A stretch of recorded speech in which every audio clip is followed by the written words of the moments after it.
नमस्कार। उत्थान ज्योतिष संस्थान में आप सभी का स्वागत है, अभिनंदन है। शनि देव का गोचरी परिवर्तन होने जा रहा है वर्ष 2023 के पहले महीने में अपनी पहली राशि मकर से अपनी दूसरी राशि कुंभ में। तो किस प्रकार का प्रभाव स्थापित करेंगे तुला लग्न अथवा तुला राशि वालों के लिए, जब ये माघ कृष्ण पक्ष दशमी तिथि 17 जनवरी 2023 दिन मंगलवार की रात में 4:30 के बाद अपनी दूसरी राशि कुंभ में प्रवेश करेंगे। धनिष्ठा नक्षत्र के द्वितीय चरण से तृतीय चरण में प्रवेश करेंगे। कुंभ राशि में जाएंगे।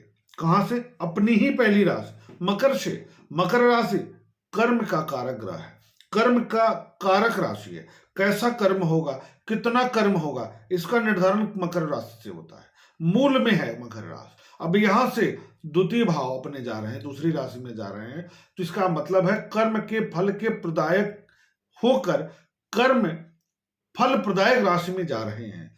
यह बहुत सुंदर संयोग हो रहा है। 30 वर्ष पहले ऐसा संयोग बना था, 30 वर्ष बाद ऐसा संयोग बनेगा। इसका अर्थ यह हुआ कि आपके जीवन में एक या दो बार भी ही ऐसा संयोग बनेगा कि जब ये कुंभ राशि में स्वराशि होंगे। तो कुंभ राशि प्रिय राशि है कर्म फल प्रदायक के लिए। तो तुला लग्न अथवा तुला राशि वालों के लिए किस प्रकार का प्रभाव स्थापित करेंगे? अब हम दोनों बोल रहे हैं, लग्न भी बोल रहे हैं, राशि भी बोल रहे हैं, तो कैसे देखेंगे आप?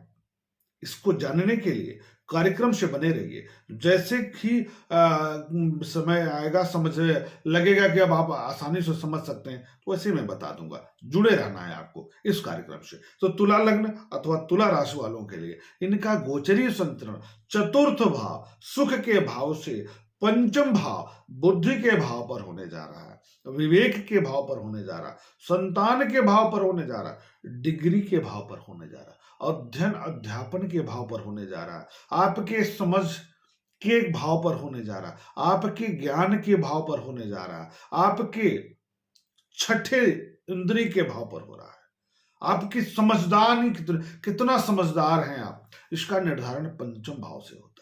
तो पंचमेश होकर के पंचम भाव में गोचरीय संचरण करने जा रहे हैं, तो बहुत अच्छा संयोग है।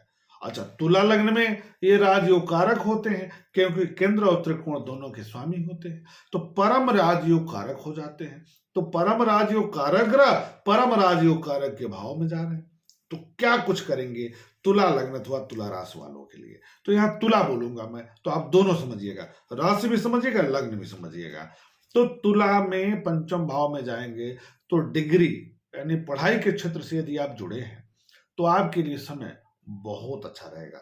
डिग्री लेने का खूब मन करेगा, आप अच्छा परिणाम प्रदान करेंगे, आप प्रतियोगी परीक्षाओं के लिए बहुत अच्छा लिखेंगे, बहुत अच्छे मार्क्स पाएंगे। आप पीएचडी कर रहे हैं तो वहां भी बहुत अच्छा कर लेंगे। आप बौद्धिक क्षेत्र से हैं, लेखन क्षेत्र से हैं, वहां भी बहुत अच्छा कर लेंगे। आप पत्रकारिता के क्षेत्र से हैं, वहां भी आप बहुत अच्छा कर लेंगे। तो इसमें संदेह की बात नहीं है कि बुद्धिमत्ता के सभी क्षेत्रों से आप बहुत अच्छा करने वाले हैं। आपके पिता का सहयोग मिलेगा, आपको अपने संतान पक्ष से शुभ समाचार प्राप्त होगा, आपको आपके पुत्र से आपकी पुत्री से शुभ समाचार प्राप्त होगा। आप इस अवधि में देखेंगे कि आपके बच्चे बहुत अच्छा कर रहे हैं, तो आपके लिए समय बहुत अच्छा हो गया। किस मामले में? बुद्धिमानी के मामले में, संतान के मामले में, पिता के सहयोग के क्षेत्र में, और लेखन शक्ति के क्षेत्र से, और ज्ञान के क्षेत्र से।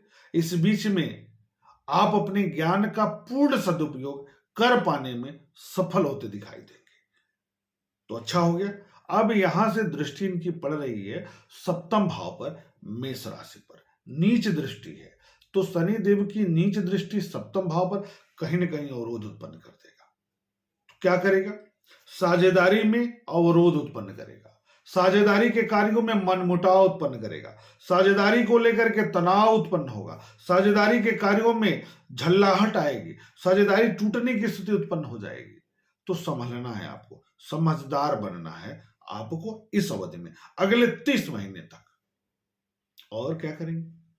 दाम्पत्य जीवन में तनाव उत्पन्न कर देंगे, अवरोध उत्पन्न कर देंगे। आप अपने बुद्धि का यहां सही उपयोग करेंगे तभी कुछ होगा, क्योंकि पंचमे से यदि स्वराशि में है तो एक्स्ट्रा मैरिटल अफेयर भी देंगे।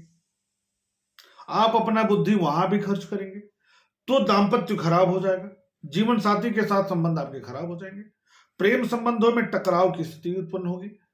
तो ज्यादा ज्ञान जब होगा ना तो व्यक्ति ज्ञान बघारने लगता है। तो जब बघारने लगेगा तो जाहिर सी बात है कि जीवन साथी से तनाव हो सकता है। आप अपने ज्ञान ज्यादा देने लगेंगे तो उस पर नकारात्मक प्रभाव पड़ सकता है, तो हो सकता है अवरोध की स्थिति उत्पन्न हो जाए। तो प्रेम संबंधों में तनाव और दाम्पत्य जीवन में अवरोध, साझेदारी के कार्यों में तनाव।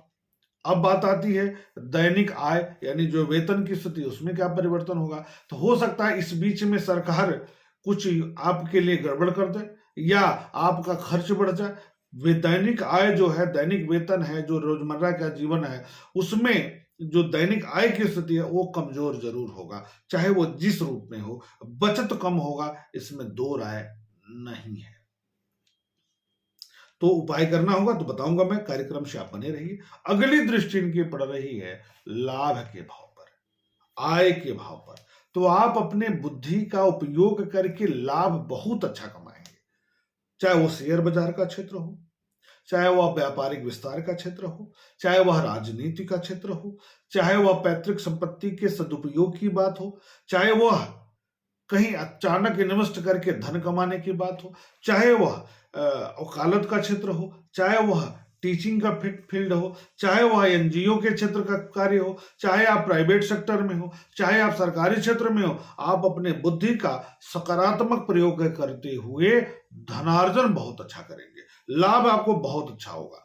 शेयर बाजार में भी पैसा लगाएंगे तो इस अवधि में अच्छा पैसा कमाते हुए आप दिखाई देंगे, आपको रिटर्न बहुत अच्छा मिलेगा इस अवधि में। अगली दृष्टि इनकी कहां पड़ रही है तो वृश्चिक राशि पर, धन भाव पर पड़ेगा, कुटुंब के भाव पर पड़ेगा, वाणी के भाव पर पड़ेगा, गले के भाव पर पड़ेगा और परिवार के भाव पर पड़ेगा और बैंक बैलेंस के भाव पर पड़ेगा। तो खर्च हो जाएगा, बैंक बैलेंस कम होगा, इस बीच में अचानक खर्च बढ़ जाएगा। कहां बढ़ सकता है, आप अपने ज्ञान पर खर्च कर सकते हैं, आप अपने कंस्ट्रक्शन पर खर्च कर सकते हैं, आप कहीं इन्वेस्ट करने के पर्पज से खर्च कर सकते हैं। तो इन्वेस्ट करेंगे, लाभ भी पाएंगे, लेकिन आप जो जमा पूंजी है उसमें कमी जरूर होता हुआ दिखाई देगा इस अवधि में, इसको समझ लीजिए। अब उसका मुख्य कारण क्या है कि एक तो दैनिक आय जब कम होगा और खर्च बढ़ा देंगे, खर्च तो वही रहेगा, तो और दैनिक आय कम होगा तो बैंक बैलेंस कम हो जाएगी इस बीच में। तो उचित क्या है, आपको इन्वेस्ट कर लेना है बहुत अच्छे तरीके से, क्योंकि यहाँ जो आपको नुकसान होगा, दैनिक आय में अवरोध होगा और वेतन में थोड़ी कमी है महसूस होगी, बचत कम होगा, तो वहां लाभ बढ़ा करके आप उसको बैलेंस बराबर कर लीजिएगा, इसका ध्यान रखिएगा। कुटुंब में विवाद की स्थिति उत्पन्न होना, आपस में झल्लाहट की स्थिति उत्पन्न होना, कुटुंब में कुछ ऐसा कार्य हो जहां खर्च हो जाए आपका, तो आप अपने बुद्धिमानी का सदुपयोग करते हुए परिवार में सामंजस्य स्थापित करने का प्रयास करेंगे। अब सप्तम भाव पर जो नकारात्मक फल है उसके लिए उपाय क्या करेंगे, तो एक उपाय है हनुमान जी महाराज की उपासना, और ये तो सभी लग्न के लोग कर सकते हैं।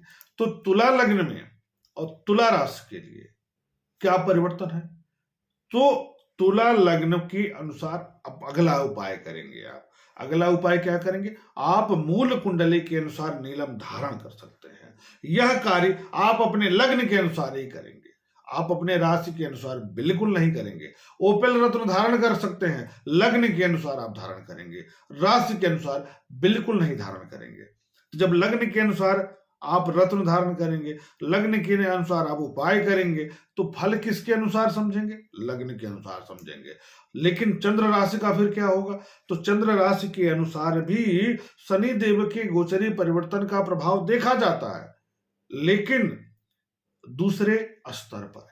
पहला लग्न होगा, फिर चंद्र राशि होगी, तो 60% के लगभग रिजल्ट परिणाम लग्न के अनुसार घटित होगा और 40% आप चंद्र राशि से भी देखिएगा, और फिर दोनों को मिला करके संपूर्ण प्रभाव को, संपूर्ण गोचरी प्रभाव को आप समझिएगा, तो देखेंगे कि बहुत अच्छा मिल रहा है और आपके जीवन पर घटित होता भी जा रहा है इसी के अनुकूल। तो शनिदेव की शुभ कृपा आपको प्राप्त हो, इसी कामना के साथ मिलेंगे हम अगले कार्यक्रम के साथ। तब तक के लिए बहुत बहुत धन्यवाद। शुभ नमस्कार।